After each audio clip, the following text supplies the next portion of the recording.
End gold buyers, మీ కష్టాల్లో నమ్మకమైన మీ ఆత్మీయ నేస్తం.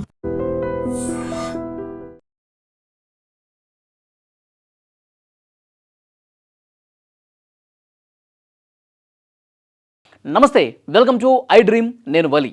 వెనుజులాలో భారీ భూకంపం దాటికి తీవ్ర ఆవేదన కనిపిస్తోంది ఆ దేశంలో. అసలు వెనుజులా ప్రజలు గతంలో ఎప్పుడూ చూడనటువంటి భూకంపం అన్నమాట. అక్కడ వేలాదిగా ప్రజలు ఇంకా జాడ తెలియదు. 1719 మంది ఇప్పటి వరకు చనిపోయిన వాళ్ళ సంఖ్య 1719 మంది. ఇది అఫీషియల్గా ప్రభుత్వం చెప్పింది. ఇంకా అనఫీషియల్గా ఈ నెంబర్ ఎంత పెరుగుతుందో తెలియదు. ఈ శకలాలన్నీ పెకిలించిన తర్వాత, ఈ శిథిలాలన్నీ తొలగించిన తర్వాత ఇంకెన్ని మృతదేహాలు బయటకు వస్తాయో కూడా తెలియనటువంటి సిచ్యువేషన్ కనిపిస్తోంది. అయితే భారత ప్రభుత్వం వెనుజులా దేశానికి ఆర్మీని పంపించింది. వైద్య సహాయం చేయడానికి వైద్య సిబ్బందిని కూడా ప్రత్యేక విమానాల్లో అక్కడికి పంపించింది. ఆపరేషన్ అమిస్తాద్ పేరుతో ఈ కార్యక్రమం చేపడుతోంది భారత ప్రభుత్వం. అమిస్తాద్ అంటే ఫ్రెండ్షిప్ అనమాట. సో వెనుజులా దేశానికి స్నేహపూర్వకమైనటువంటి సాయం చేసే ఉద్దేశంలో భాగంగా ఆపరేషన్ అమిస్తాద్ అనే పదం స్పానిష్ భాష అనమాట. స్పానిష్ భాషలో అమిస్తాద్ అంటే ఫ్రెండ్షిప్. సో వెనుజులా దేశంలో ఎక్కువగా స్పానిష్ మాట్లాడతారు కాబట్టి ఆ దేశంలో ఉన్నటువంటి పదాన్నే ఆపరేషన్ అమిస్తాద్ అని నామకరణం చేసి భారత ప్రభుత్వం ప్రత్యేకమైనటువంటి విమానాల్లో ఆర్మీని పంపించారు. అక్కడ సహాయ కార్యక్రమాలు మన దేశ ఆర్మీ చాలా వేగంగా ముమ్మరంగా చేస్తూ ఉంది. ఇక్కడ మీరు స్క్రీన్లో చూస్తూ ఉన్నారు. ఆర్మీ 79 సంవత్సరాల ఒక బామ్మనండి. ఆ బామ్మకి 79 సంవత్సరాలు ఉన్నాయి. ఇది క్లియర్గా మీరు చూడొచ్చు. ఇక్కడ ఆ బామ్మ ట్రీట్మెంట్ చేస్తున్నటువంటి దృశ్యం ఇక్కడ మీకు స్క్రీన్ మీద కూడా కనిపిస్తోంది. అంటే ఇక్కడ క్లియర్గా ఒక విషయం చెప్పాలి. భారత ప్రభుత్వం పంపించినటువంటి ఆర్మీ అక్కడికి వెళ్ళిన తర్వాత ఆ దృశ్యాలన్నీ చూసిన తర్వాత నిజంగా తీవ్రమైనటువంటి బాధతో గుండెలు నిండిపోయినాయి. ఆర్మీ వెంటనే అక్కడ ఉన్నటువంటి శకలాలని పూర్తిగా శిథిలాలని తొలగిస్తూ ఉంటే 79 సంవత్సరాల బామ్మ కొన ఊపిరితో ఉంది. వెంటనే ఆ బామ్మను అక్కడి నుంచి పైకి తీసి ఆమె ప్రాణాలతో ఉంది. దాన్ని గమనించినటువంటి సిబ్బంది వెంటనే ఫీల్డ్ ఆసుపత్రికి తీసుకెళ్ళి అక్కడ మన వైద్య సిబ్బంది వెంటనే అక్కడ అధునాతనమైనటువంటి సౌకర్యాలతో ట్రీట్మెంట్ అందిస్తున్నారు. ఆ బామ్మ బతికిందనమాట. ఇలా చాలామందిని బతికిస్తోంది భారత ఆర్మీ. అక్కడికి వెళ్ళిన తర్వాత చాలా తీవ్రమైనటువంటి రెస్క్యూ చేస్తూ ఉన్నారు. అక్కడ ఉన్నటువంటి మన భారత ప్రభుత్వం ఏర్పాటు చేసినటువంటి ఫీల్డ్ హాస్పిటల్లో అక్కడ ట్రీట్మెంట్ జరుగుతున్నటువంటి దృశ్యాలు కూడా ఇక్కడ మీరు స్క్రీన్ మీద చూడొచ్చు. వెనుజులాలో కరాకస్ రాజధాని, అలాగే లాగువైరా ఈ పట్టణాలు తీవ్రంగా దెబ్బతిన్నాయండి. తీర ప్రాంత పట్టణాలు పూర్తిగా ఈ విధంగా షేక్ అయిపోయినాయి. మొత్తం 870కి పైగా బిల్డింగ్స్ నేలమట్టం అయిపోయినాయి. లోపల చిక్కుకొని మొన్న వీడియోలో కూడా మీరు చూస్తుంటారు. ఒక చిన్న బాబు, నెలల బాబు ప్రాణాలతో బయటపడ్డాడు. ఆ తర్వాత ఆ తల్లిని కూడా వెలికి తీశారు ప్రాణాలతో. అంటే మొత్తం రక్తమోడుతూ చాలా వరకు శిథిలాల కింద కూరుకుపోయి చనిపోతే మరికొంతమంది ఆ దేవుడి దయ వల్ల కొంతమంది బతికి బట్టగట్టగలిగారు. సో వాళ్ళందరినీ కూడా ఎవరైతే కొన ఊపిరితో ఉన్నారో ఆ రెస్క్యూ అనేది జరుగుతుంది. స్క్రీన్ మీద మీరు చూడొచ్చు.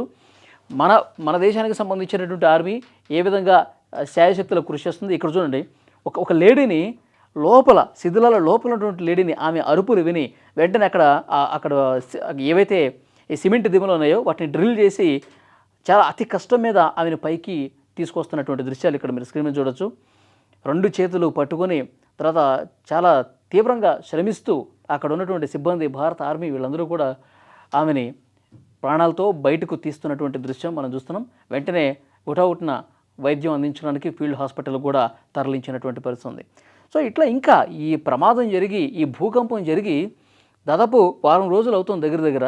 ఇంకా శిథిలాల కింద చాలామంది కూరుకుపోయి ఉన్నారు.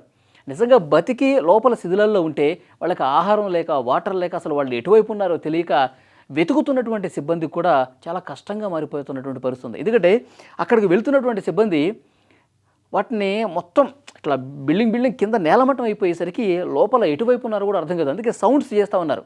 చిన్న హోల్స్ చేసి ఆ రాళ్ళని కొద్దిగా కదిలించి వాళ్ళు అరుస్తూ ఉన్నారు. ఇక్కడ ఉన్నారా అంటే వాళ్ళకి చిన్న సౌండ్ వచ్చినా సరే వెంటనే అక్కడ రెస్క్యూ చేసి వాళ్ళు ప్రాణాలతో ఉన్న వాళ్ళందరినీ కూడా కాపాడుతూ ఉన్నారు. సో మీరు స్క్రీన్ మీద చూస్తున్నారు. భారత ఆర్మీ ఒక అలుపెరగినటువంటి శ్రమ చేస్తోంది. అలుపెరగినటువంటి కృషి చేసి అక్కడ మన దేశం నుంచి వెళ్ళినటువంటి ఆ మందులు, ఆ ట్యాబ్లెట్స్ కావచ్చు, క్యాప్సూల్స్ కావచ్చు, ఇంజెక్షన్స్ కావచ్చు, ఆ ట్రీట్మెంట్కి సంబంధించినటువంటి ఏవైతే వైద్య సదుపాయాలు ఉన్నాయో వాటన్నిటితో కొన్ని విమానాలు మన దేశం నుంచి అక్కడికి వెళ్ళినాయి. సో భారత ప్రభుత్వం ఎప్పుడూ కూడా ఏ దేశానికైనా ఇబ్బంది ఉంది అంటే ఆ ఇబ్బందిని దృష్టిలో పెట్టుకుని మానవతా సాయం చేయడానికి భారత ప్రభుత్వం ఎప్పుడూ ముందుంటుంది, భారతదేశం ఎప్పుడూ ముందుంటుంది. ఇక మన ఆర్మీ అయితే ప్రత్యేకంగా చెప్పాల్సిన పని లేదు. సో ఎలాంటి క్లిష్టమైనటువంటి పరిస్థితుల్లో అయినా సరే చాకచక్యంగా ఆ కష్టాలను తొలగించడానికి శాయశక్తిలా భారత ఆర్మీ కృషి చేస్తుంది.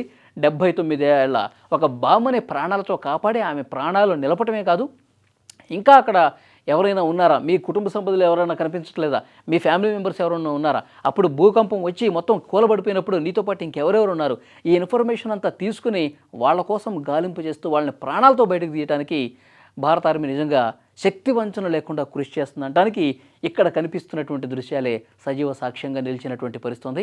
ఇప్పటికేనండి అంటే అక్కడి నుంచి వస్తున్నటువంటి ఇన్ఫర్మేషన్ 1700 మంది చనిపోయారు, ఇంకా 10,000 మంది హాస్పిటల్లో ఉన్నారు, వాళ్ళ పరిస్థితి కూడా విషమంగా ఉంది కొన్ని కేసెస్.